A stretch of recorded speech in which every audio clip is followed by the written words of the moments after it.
Hey, what's going on? It's Instructor Mike. You can follow me on Facebook at Mike Brown or Instructor Mike. Follow me on Instagram at Yes Mike Said It. Subscribe to my YouTube page, Instructor Mike. Hit the subscribe button, hit the bell for notifications. All right, so let's go into it. Striker fired pistols, love them. Okay.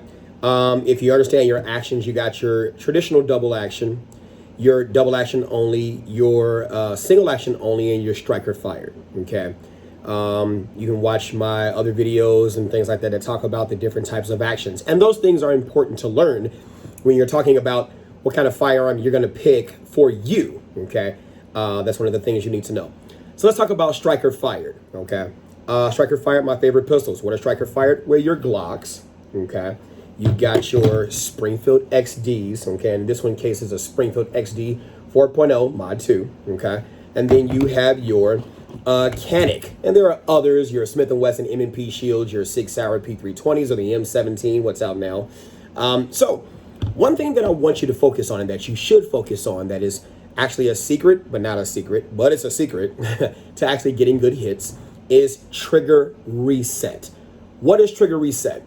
It is the mechanical function. Remember, the definition of a semi-automatic pistol is a firearm where the energy of that discharged round is used to eject the casing from the firearm and reloads a new round into the chamber. A semi-automatic pistol requires one trigger pull to fire each round. That would be the semi part of the automatic part being the loading, okay? So that means for every trigger press, you don't have to pull the slide back. You just simply, go on ahead and press the trigger, and then the semi part would be the reset in the trigger, okay? That would occur after the slide comes back, after the slide goes out of battery, and then it loads around into the actual chamber, and then it goes back into battery. That action then begins to take place within the firearm that actually causes another mechanic function on the inside to then reset the trigger, okay?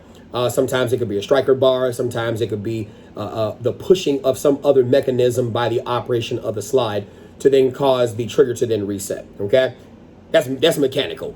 Within the study of ballistics, you've got interior, exterior, and terminal. That would be your interior ballistics, the mechanics of what happens on the inside of the firearm to cause it to operate and reset, okay? A lot of stuff. So let's get to the reset part. So first of all, you want to assume every firearm is loaded. Point that firearm in a safe direction. Keep your finger off the trigger. Know what's in front of you, obviously your target, and then your backstop, what's going to stop that bullet, okay? These are the things that you must know before you even begin to play around with firearms, whatever the case may be, because, I said that these are tools, but I've also said these are toys. Not toys like a kid toy, but an adult toy, something you have fun with. Those of y'all who get it, you get it. Not to digress. Let's get back to it. So, no mag in the well, no round in the chamber. Okay, let the slide go forward. We're going to check all these firearms, and we're going to demo the Glock Model 19, Generation 4, the Springfield XD, or the Springfield Armory XD 4.0 Mod 2. They are all chambered in 9mm, okay? No magazine in the well, no round in the chamber, okay? And then we're going to also demo the TP9SA, the Canic TP9SA, okay? No magazine in the well, good. No round in the chamber, okay, good. Now, trigger reset, okay? Press and hold.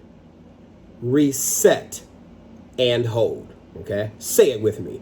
Press and hold, reset and hold. So I'm going to teach you trigger reset before I begin to talk about the differences and why I may prefer a couple of these pistols over the other, okay? We'll get to that because that's the main topic of this.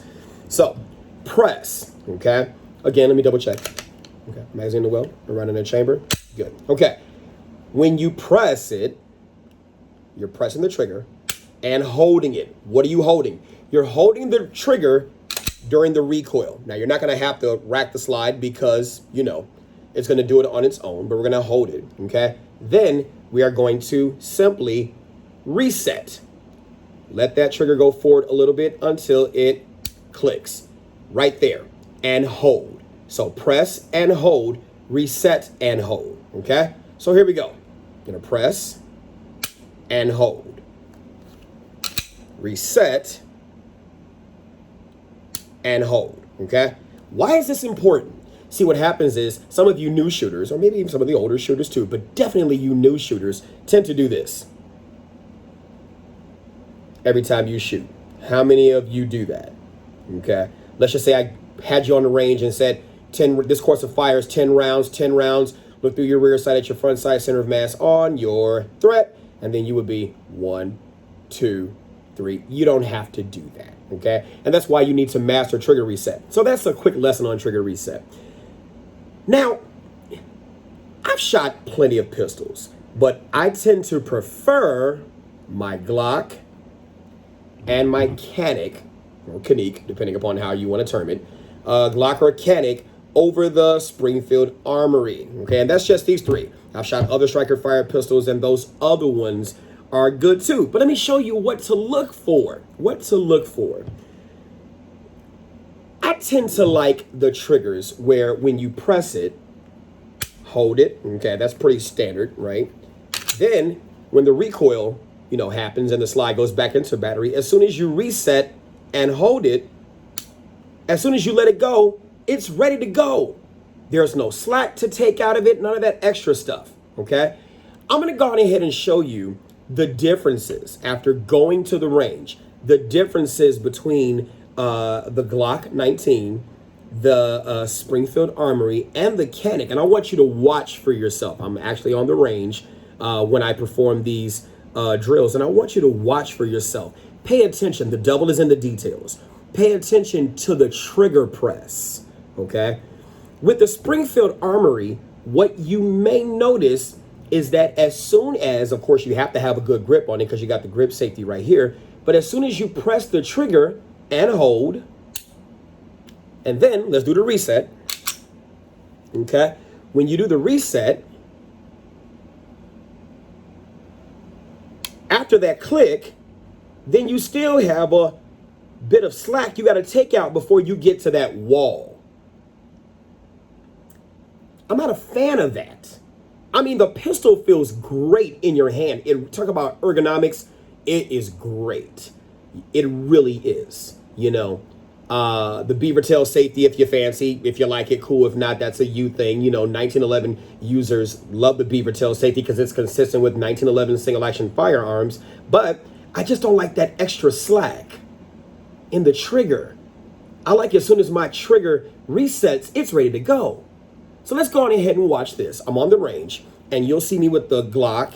You'll see me with the Canic, the Glock 19 Generation 4, the Canic TP9 SA, and then the Springfield Armory. And I want you to look at the differences between them, okay? And then, we'll be back.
Hey, what's going on? Welcome back.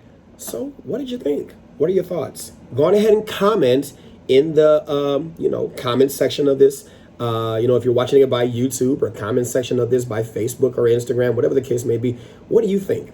I think that something like this is important because If in fact trigger reset is one of the secrets to getting good, accurate follow-up, quick shots, more shots that you place on target towards your threat, the greater the chance of that threat stopping. We can talk about stopping power all day. Difference between 9, 38, 380, 45, 40. That's another video we're going to do, right? But you want to increase the chances of that threat stopping by putting more rounds on target on that deadly threat. Trigger reset is a great secret. And if you master that, right, according to making sure, as well as, not according to, but as well as having, a good, stance, grip, aiming, breathing, trigger squeeze, stuff like that. I get it. Some people will say, well, just point that gun and just slap the shit out that trigger until that threat is down. Yeah, okay, if it works fine. But your shots could be all over the place. That's another argument too. But why deviate from one of those wonderful secrets, such as trigger reset? And I want you to understand that not all trigger reset is the same. Not all trigger reset is the same. Here's a video of me with the not the Springfield, but the Smith & Wesson M&P 9mm Easy. Okay, you all have seen that with the beaver tail safety type where you have to have a good grip, and then everything is easy about that. Look at their trigger reset, and I'm with my student when I take hers and use hers, and I wasn't necessarily a fan of that trigger reset too. It was so faint.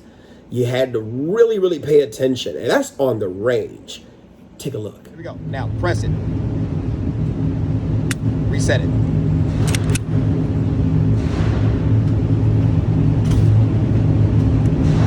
You feel it? Did you feel it? Yeah, it's very faint. It's almost where you can't hear it. Press it again. Do it again.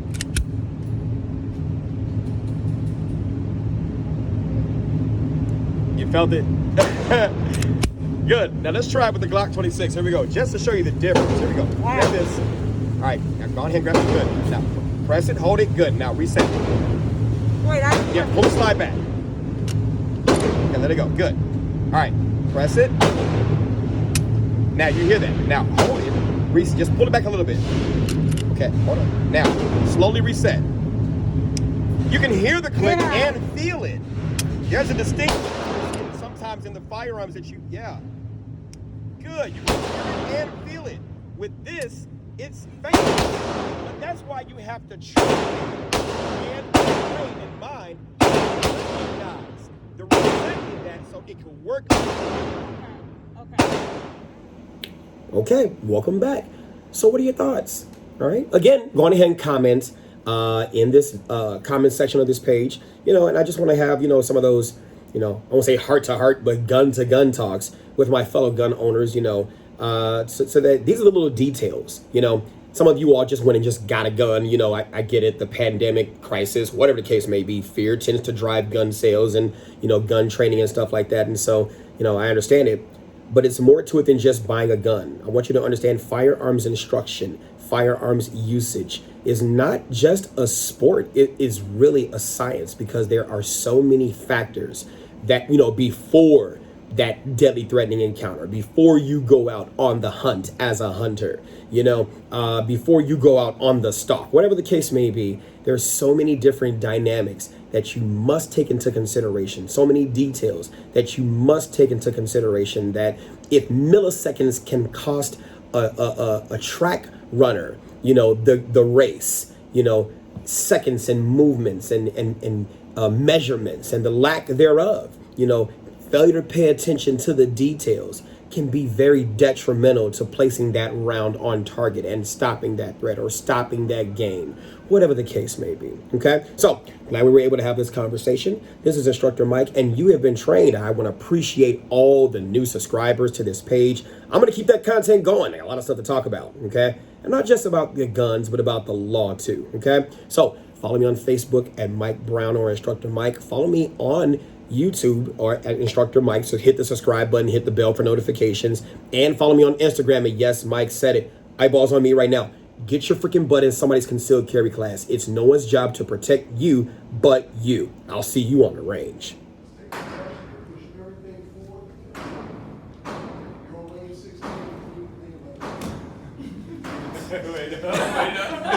This is all good. What's going on? I'm Instructor Mike.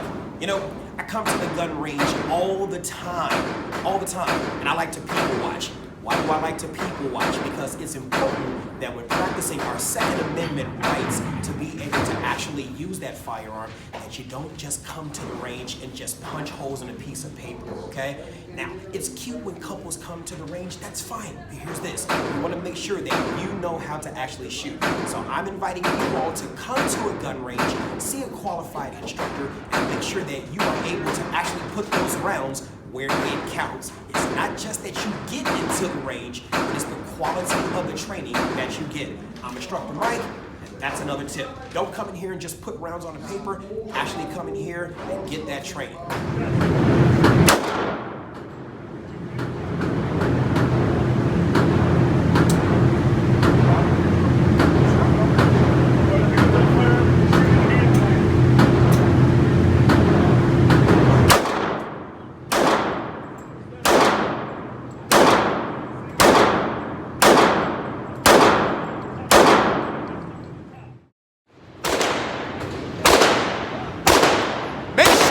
That when you're out here shooting, make sure that you're training your people right. You're responsible for their safety and their welfare. Let's get it.